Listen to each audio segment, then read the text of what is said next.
Okay. Blue reflection on the PS4. Sorry, I forgot to extend the length of my video. Let's do that again. We're in the middle of this fight here.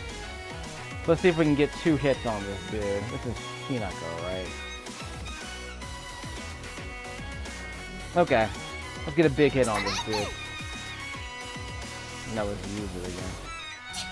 It's fine. Because we got a train of them coming up. Stay tuned. Here we go.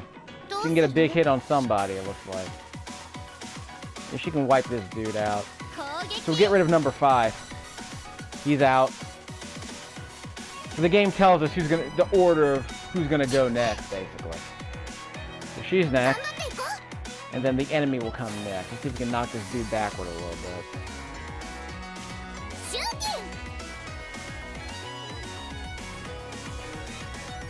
Okay. So we're gonna get 3 hits in. See, because I'm next, then Lime, and then Yuzu's gonna go next. Okay, that's what it says on the top of the screen anyway. Let's get the big hit on him. 48. Okay, so she'll be able to get a big hit on somebody with this barrel palm. Okay, so after her, it's an enemy. Let's just kill this dude. Panda palm. Anyway. Okay, so we got 2 enemies coming up. So knocking them back probably won't make a difference. Let's just take out whoever. I can't tell who's going second and who's going third because they're both kind of overlapped. Oh well, whatever. Not spend a bunch of time worrying about it. This is really the only fight you have to do in this dungeon. I just fought those other 2 enemies to show you how it works. Okay, we're gonna live, don't worry. 2, 3. So we're all gonna get a hit in. So be careful. Let's whittle down. That's right. Hinako whittle down this guy, and then Lime will finish off that dude. Yeah, who's you gonna finish off? This will finish off the 21. I should probably finish off with both of these guys. So if I shouldn't have wasted that, that's okay. I'm overthinking things. I knocked him back for no good reason. Attack. Can I knock him backwards? Let's knock him back. I need to gain a couple more hits. Did that work? No, it didn't. So we're still gonna get the hit in. It's not a very strong hit, that's okay. So we can finish him off now. So never mind. This should be easy. So I was just overthinking it. Yeah, I guess you could play more efficiently or optimally if you want to, but I don't know if it's gonna make a difference. Maybe the higher difficulty level matters. I don't know. So we'll let this one run. We'll let this one run its course. So as I complained earlier, the game starts out with a 3-minute cutscene. It's unskippable. You can just mash on the X button if you want to go faster, but really, you can't skip the stuff like this. If they don't talk, you can't skip it. So I'm just mashing on the X button to see what happens. So 30 minutes, then Hinako goes to this world and transforms into Shira, the Reflector. She fights one enemy, and then the battle scene ends. Then there's another 30 minutes. Then you have to go. Then you end up back in the school, and you have to wander the hallways. You don't even have to wander the hallways. You just go to the exact floor you're supposed to be, and the cutscene just goes on until the title card appears.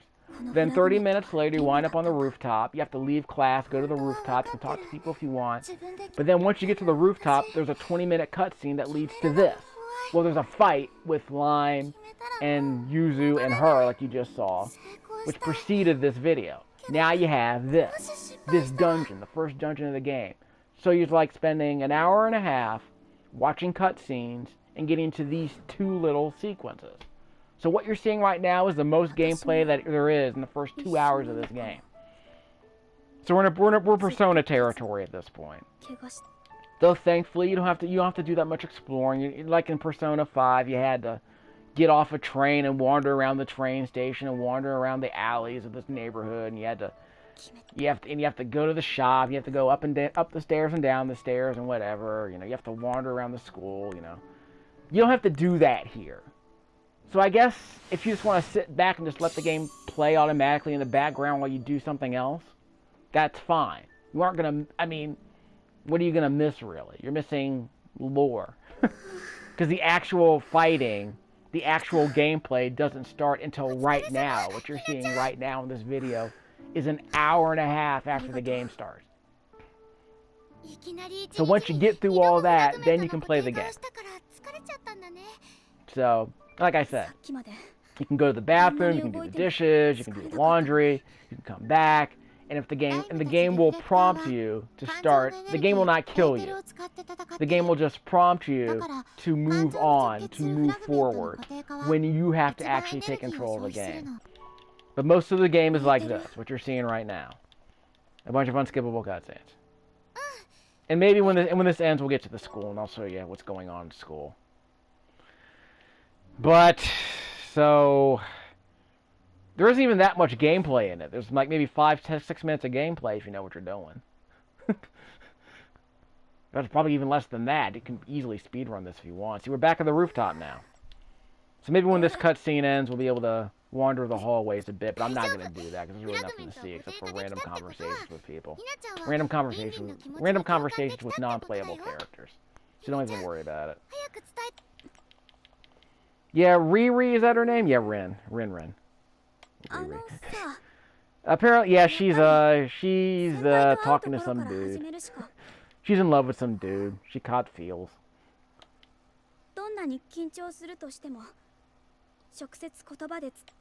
Yeah, I already saw your name. I know how this turns out. Yeah, Japan, you better get back to what you do.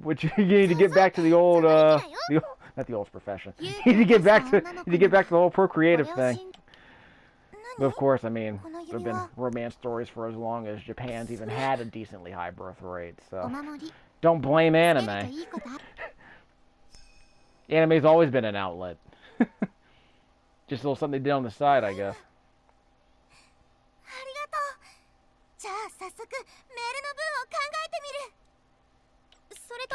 Yeah, keep it G-rated, okay?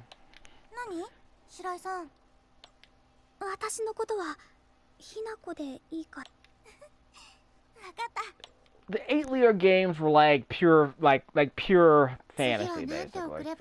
This is trying to do the whole real world, fake world, the whole real world, fantasy world, parallel dimension thing. Like, whatever, you can have your Narnias if you want, I mean, whatever. You can have your Spirited Aways if you want, I'm the world's biggest Spirited Away fan, but... let's just say it's not quite on that level. I guess the story's better than Mars Needs Moms. Because if you saw that movie is basically Spirited Away, except it's on Mars. I'll have to do a video explaining that some other time. Okay, I forgot to show you, yeah, that gesture right there where she's holding her hand in front of her mouth. That character has done that at least 6 times so far in the first 2 hours of this game. And I think there's one other character who does the exact same gesture, so... this game is clearly on a budget. I mean, obviously they're not trying to do what Time and Eternity did, where it's like, they're doing actual 2D anime. They're doing this whole thing in engine, so whatever. See, that expression right there. She does that like 6 times in the first 2 hours of the game.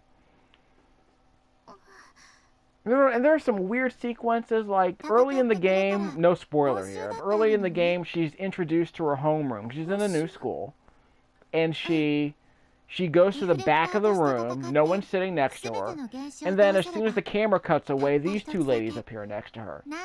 And the prologue ends, and then the title sequence shows up. It's weird, maybe it'll make sense later, but there's a lot of stuff like that early on in the game that literally just doesn't make any sense. You're just supposed to scratch your head. Like there's a bespectacled character that shows up, like a bespectacled fangirl, who recognizes her because they went to the same junior high school, basically, the same middle school together. They weren't in any classes together, but Hinako was a big deal. She was a ballet dancer, and this young girl, this classmate, really admired her. Imagine, like, just think of her as like what gymnast? Like, what's her name? Like the 14-year-old gymnast. Like one of the female gymnasts in America. She was like 14 years old. So imagine if she was like a really talented gymnast in middle school, and like one of her classmates like really loved gymnastics. That's basically who she was. She's a fangirl. And at one point during a conversation sequence, she just starts glowing, like this ember aura that she's giving off. And then at the end of that scene, we see Minako in this fantasy world for the first time, and then she transforms into She-Ra. But again, the problem is none of that really makes sense at the time it's happening. You're supposed to kind of go along with it. But the game doesn't do a very good job of establishing any of that. Stuff just sort of happens, and at this point the game is still just showing us random fantasy elements that don't make any sense. But there's been a bunch of exposition, obviously, about reflectors and nonsense like that, but it's whatever. See, here she is dancing. See? Her knee's bum. She has a bum knee. And I'm not going to be able to show you the shots that kind of bugged me earlier because, you know, bored animators being what they are. There's a lot of weird framing going on. Like there are a couple of shots where it's like you can see the bottom half of the character. Like you can see like when the character in the foreground is like right on their skirts. So another character is talking, but the character in the foreground is just the waist down. And sometimes at one point it sort of makes sense. Because they're kind of zooming in on Hinako's leg. So the idea, the framing of the shot there is that, yeah, this is the leg that she's talking about being busted. But then they reverse the shot, and it's kind of hard to explain why they do that, except to just kind of do that awkward framing. Again, I tend to believe that this was like a Satoshi Kon film. They wouldn't have that kind of framing from the waist down because it just seems too edgy. But there's a little of that in this game, but it's not that bad. And yes, there is Gynax bounce in this game, so fair warning. Like I said, bored animator. Animator's gonna animate. Anime gonna anime. Okay, yeah, she's something of a new-ish character. She hasn't had many lines up to this point. Yeah, the new chick, Hinako's the new chick in school, and, pushy, Lulu, whatever her name is. The pushy character with the pigtails said, yeah, I nominate, Hinako for the, festival committee, because she's new, and she needs to meet people, so here she is meeting people.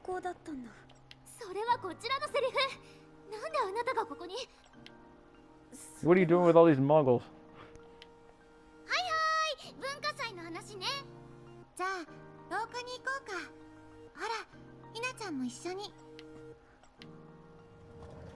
Yes, take this outside.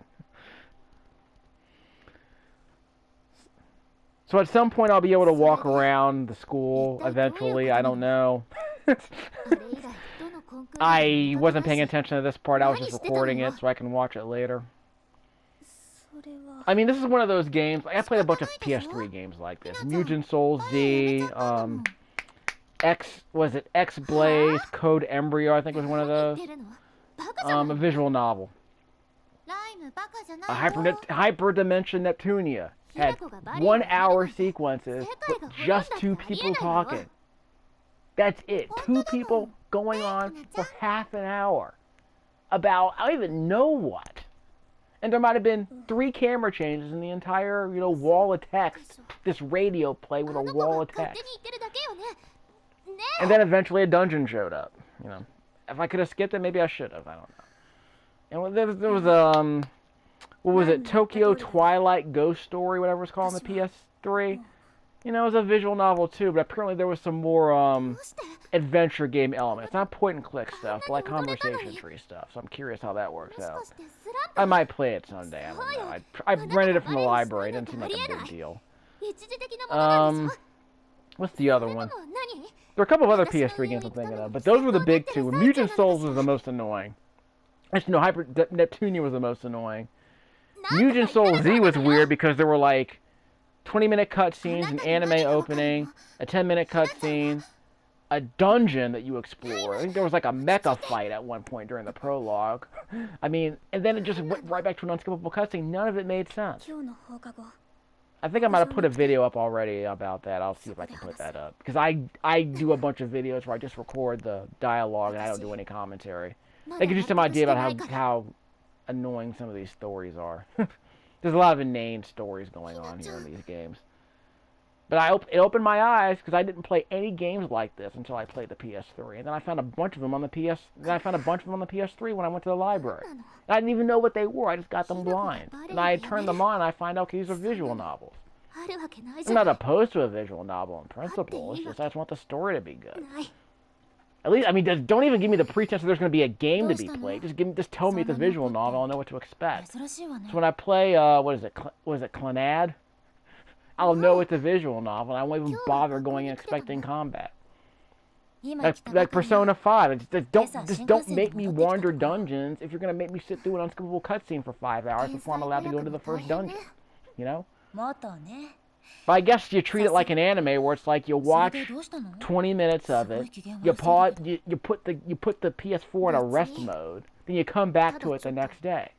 That's the only way you can play a game. I can't sit there for 5 hours in front of a TV screen and play Persona 5. I would drive myself nuts. So I played it in 30-minute chunks. But then at that point, it's basically like watching Netflix. I'm not going to binge on Persona 5. I'm just going to watch it in chunks. But you have to know going in that, yeah, there's not going to be a story for 30 minutes. There's not going to be a game to be... There's not a game to be played for 30 minutes. You're going to watch an anime for half an hour. And then eventually the game will give you control over something, like a storytelling sequence. I mean, this game has cutscenes like this. Then eventually you get to a tutorial. And then you get to walk around the school. Or then you get to get into a single fight. But these fights are no big deal. So I almost wish you had to have it tell me a story mode. where the battles play out automatically. Like, why even bother letting people control the battles at that point? There's not a lot of strategy to it. So this feels like, you know, a kiddie version of Grandia. Because Grandia, at least, you had enemies that hit a bit harder. You actually had to think about, okay, are you going to knock back the enemies with a critical attack? Or are you going to use a regular attack? I have videos of Grandia if you want to see the difference. This kind of looks like Grandia. But in this game, apparently all the knockback attacks are just magic spells. Which is fine. But again, there's not... The game doesn't even have that much strategy at this point. Grandia had a tiny bit more strategy. And then there's a whole bit where you have like what was it? Like you would farm your skills. You would use your skills so that they would level up. Then when they level up, or you use certain weapons and the weapons would level up, so that was worth your time to learn to fight with different weapons so that you can gain experience in that weapon skill. You know, blunt weapons, sharp weapons, and arrows.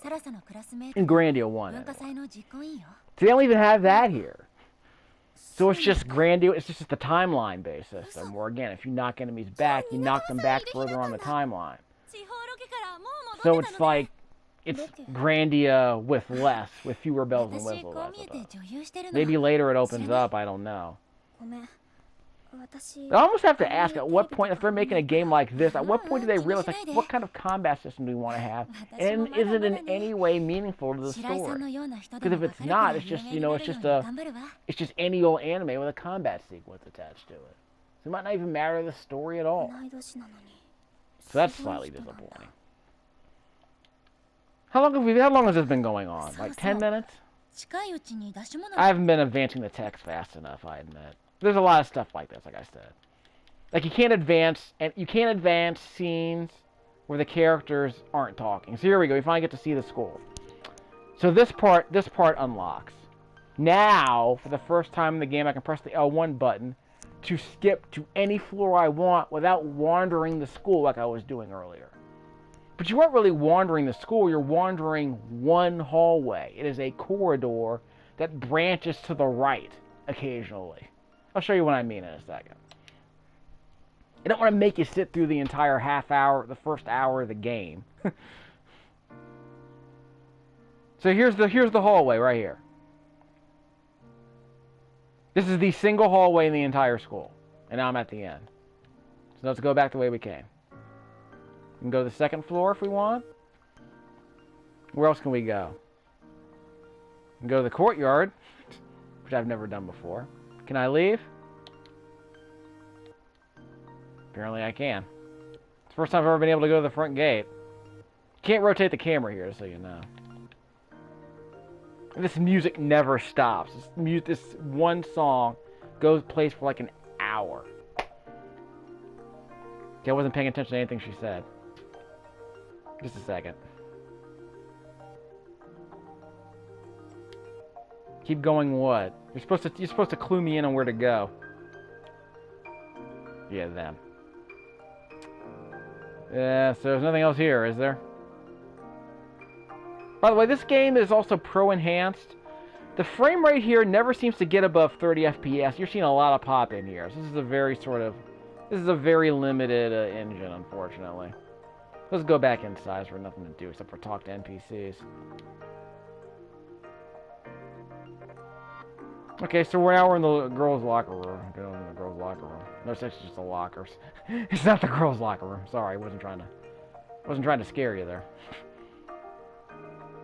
So I don't think there's anything else here on this. There's nothing else here on this floor that really needs to be seen. And no, I can't read that. So whatever. Press L1, and the game tells us that if we follow the ellipses here, that tells us where to go. We're going to the rooftop. So let's just, avoid all the wandering around and just go to the rooftop and skip all this mess. So how much longer is this going to go on? I don't know. I just wanted to show you, these are the 2 areas in the game that I've been able to visit. The school hallway, and all the floors they go to. And the alternate world, which basically just has fights. And as you just saw, very few dungeons.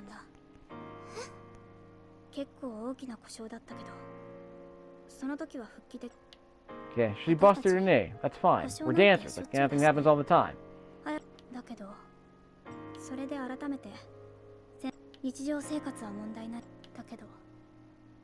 Well, sure.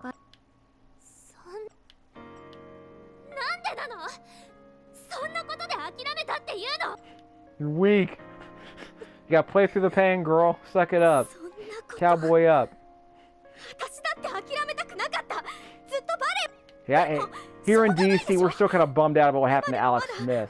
Because he apparently busted his knee during a game and he almost had an infection, so... Of course, that was football, and it was, after he'd been in the NFL for like a dozen years, so whatever. This kid probably broke her leg at age 13. But yeah, she was the story implies that she was a big deal. Maybe not like world class or anything. But the game implies she was a big deal. She has fangirls, like I mentioned. Whoopsie! Here's the aura. Okay, what's with... That was some weird cutting there. No, she's not funky, it's just an aura.